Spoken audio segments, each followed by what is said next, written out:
Friends, welcome back. तो friends, अभी का न्यूज है चीन को आखिरी संदेश। China border LAC Indian army.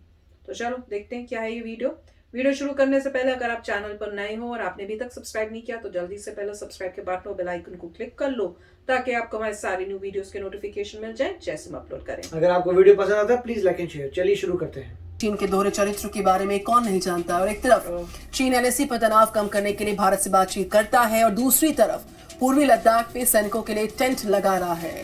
Line of actual control के पास से कुछ क्षेत्रों से सैनिकों को पीछे हटाने की प्रक्रिया को आगे बढ़ाने के लिए चीन से अक्टूबर के दूसरे सप्ताह में 13वें दौर की वार्ता की पूरी उम्मीद है। और इस बीच आर्मी चीफ ने साफ कह दिया है कि भारतीय सेना हर चुनौती से निपटने को पूरी तरह से तैयार है।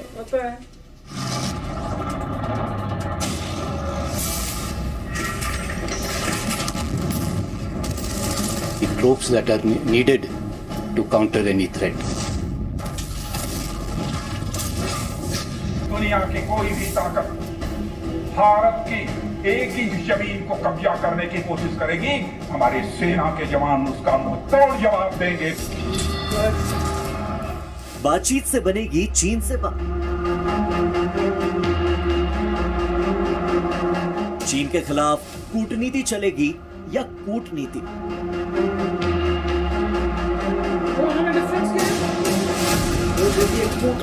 लद्दाख में भारतीय सेना की वज्र शक्ति।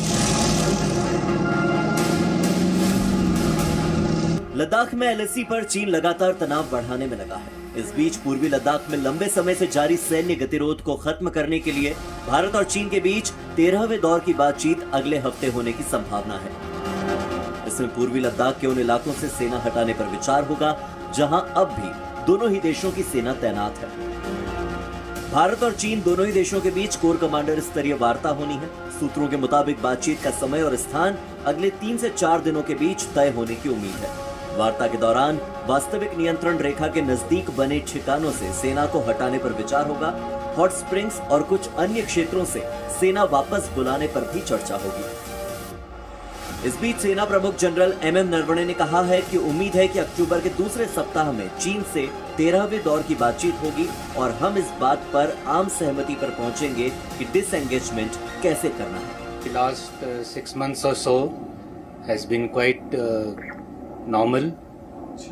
As you are aware, the talks have been going on for more than a year now. We had the 12th round of talks last month. And we are hopeful to have the 13th round of talks very soon, perhaps as soon as next week, that is the second week of October.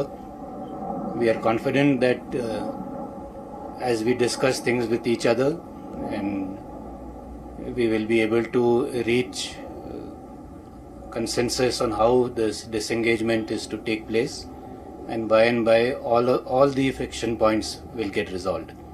Even when the talks had started, people were doubtful whether talks would resolve anything, but I'm of the firm opinion that we can resolve our differences through dialogue, and that is what has happened over the last few months.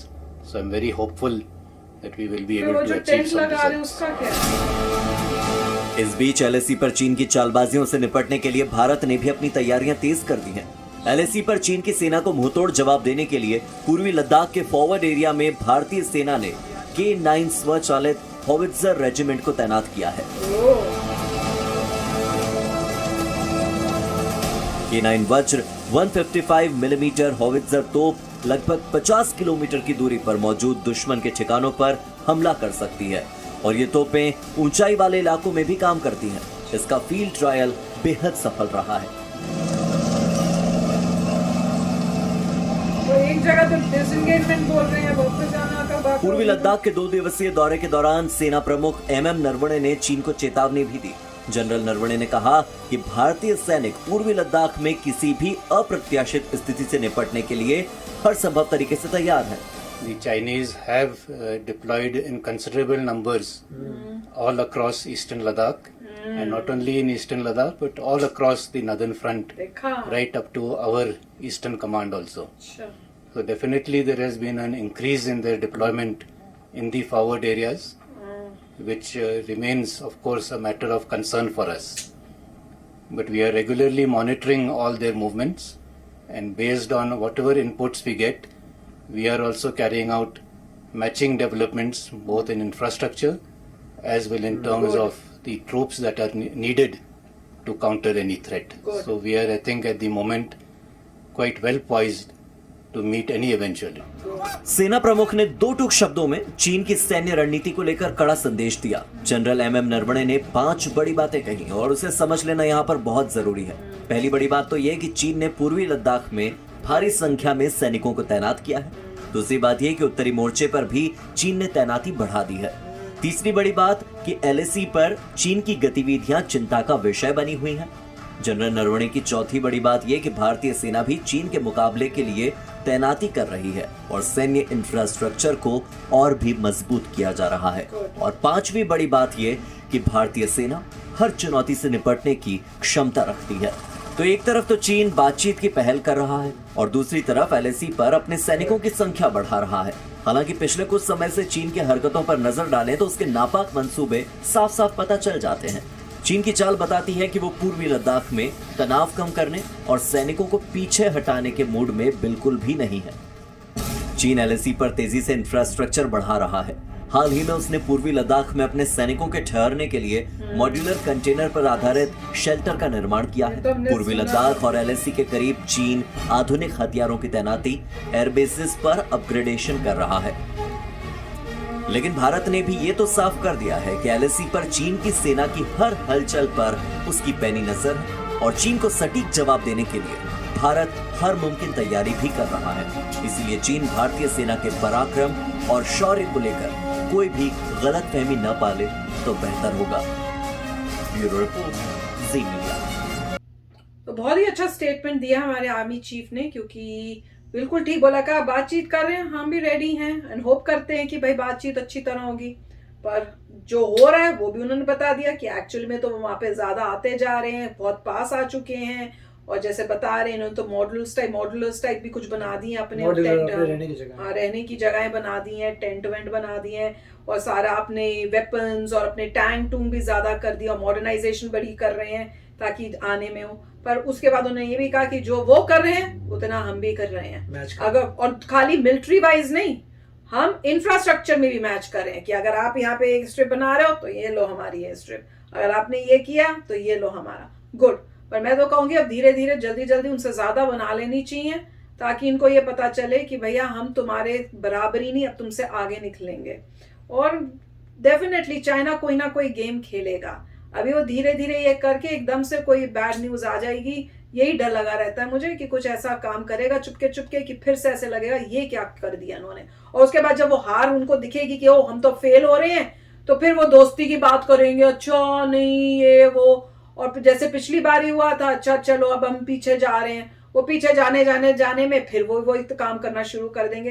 तो वो बार try करते हैं, हार जब face होती है तो फिर वो अपना चेंज हो जाते हैं और फिर उसके बाद वो उससे लर्न करते हैं कि भैया हमने किस वजह से हुआ, उसको बेटर करने की कोशिश करते हैं और फिर आते हैं।